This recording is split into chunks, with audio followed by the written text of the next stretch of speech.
Hi fam, how are you today? I am here to review a book that is very much anticipated for me and a bunch of people, and that is this one, which is Unfinished by Priyanka Chopra Jonas, and it is her memoir. And let's just say that I have some thoughts which I will talk to you about in this video.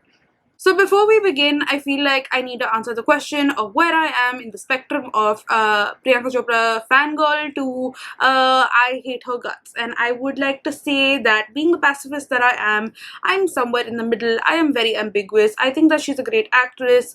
I think the last movie that I saw of hers was probably like Bajirao Mastani, where even though she had a side role, I felt like she completely overpowered the entire show and did such a spectacular role. She's clearly doing a lot in tech, bringing Bumble to India, and she's just really involved in a lot of things. But also she's done some super questionable shit, like she has like her pseudo bhaktism, which I think a lot of Bollywood like actors are involved in. So when she tweeted Jai Hind for after the strike on Pakistan, being a UNICEF ambassador, that was something that was not great. And then just her thoughts on colorism now that she's moved to the US, and her changing her stances on doing those sponsorships by Fair and Lovely, just a bunch of those things. And then I don't know if you remember. Do you remember that immigrant refugee Ravlo T-shirt? That was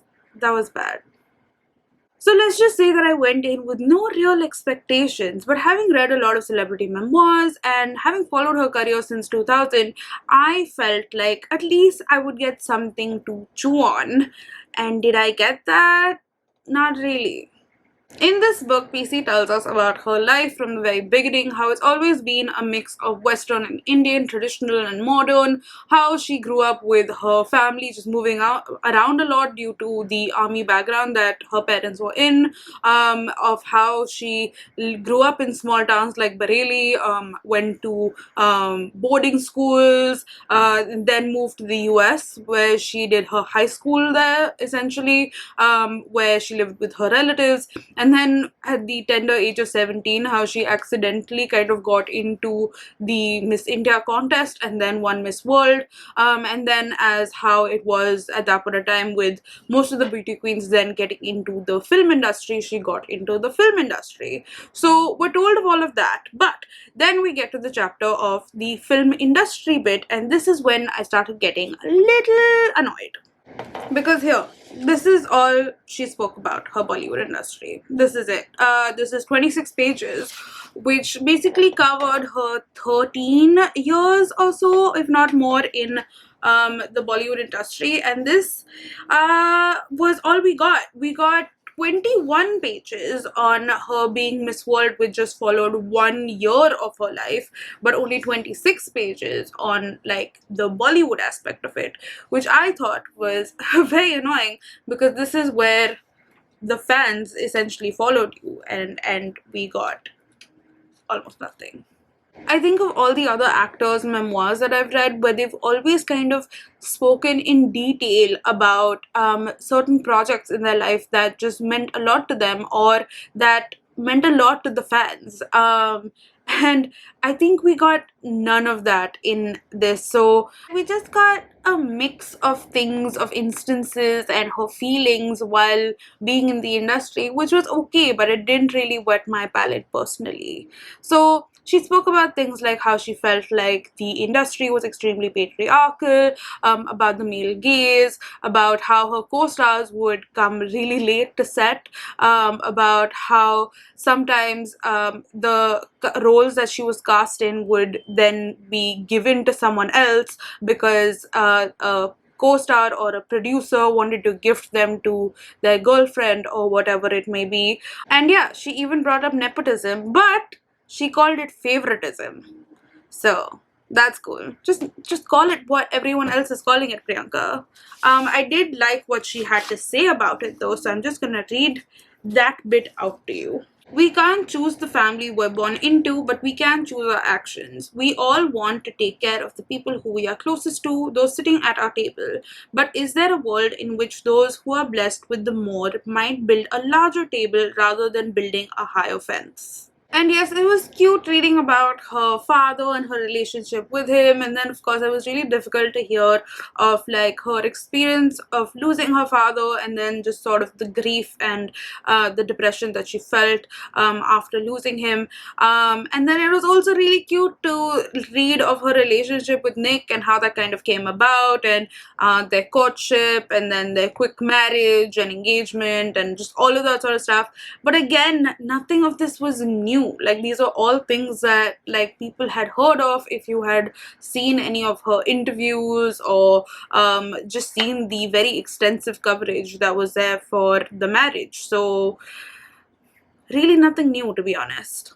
She also mentions meeting Modi in Berlin, and then there was this instance of like her armpit being photoshopped in a Maxim cover shoot, and things like that. She did mention, but then she laughed them off, which I thought was a choice. And then she just kind of put the blame on social media and how it's such a toxic place. And again, those are your thoughts, and I do understand that being a celebrity, you definitely have more like attention and all of that due to social media. But it still just felt a little meh. Priyanka in this book talks about how she's always been a very private person and how she's always had these walls up. And I felt that through this book, because essentially, even though this was supposed to be an experience of her bringing those walls down and letting us know who she is as a person, it really didn't feel that. It felt very guarded, and very, I would like to say, not so real and authentic. And I feel like, so for example, there is a bit in the very beginning, um, where she says, I am in reality likely sitting on a set of my latest film project, or on a plane, or slumped in a hair and makeup chair. My breathing is erratic from 4 espresso shots I have inhaled in the past half an hour, while simultaneously wolfing down some form of comfort food that's probably not the healthiest options. Doritos, anyone? And this just comes off like one of those people who are trying too hard to try to sound relatable. Whereas then you see her first chapter is about how her mom would give her these Monaco biscuits with cheese and ketchup on top, and you felt how real that was. So there were times where this book felt very like, I am putting up walls, and then there were times where she was letting us in, which was just very confusing to me. And this inauthenticity part of her has always kind of irked me. Like, even when she moved to the US and started doing all these interviews and stuff like that, just there was something that just felt a little off and inauthentic. Like, she was trying too hard, which, sure, I can understand, but it just felt meh. The one thing that I can truly say I really appreciated about this book was the way that she wrote about her family. She clearly really cares for them and loves them and has high regard for them. So, in order to plagiarize Karan Johar, I would like to say that this book is all about loving your parents and other parts of the family. In the end, I think I was just personally disappointed. I don't think that this book is badly written. I think that it is a really easy and fast read. I did listen to the audiobook as well, which was narrated by her, which was quite nice. But I just, as I said, feel like it didn't really give me too much, and it came off a little bit inauthentic and standoffish.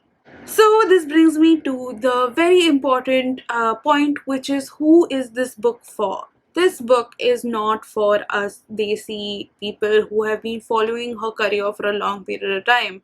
This is for the new people in the Western world who are just being introduced to her and want to know who she is. So this book is essentially just an introduction to her, but in book format. It's essentially just great PR. Overall, my feelings for this book mirror the title itself, which is unfinished or unsatisfactory. So that's it for my thoughts on this book. Thank you so much for watching. If you have more thoughts that you want to add, please do add them down below in the comment section. Let's keep it decent.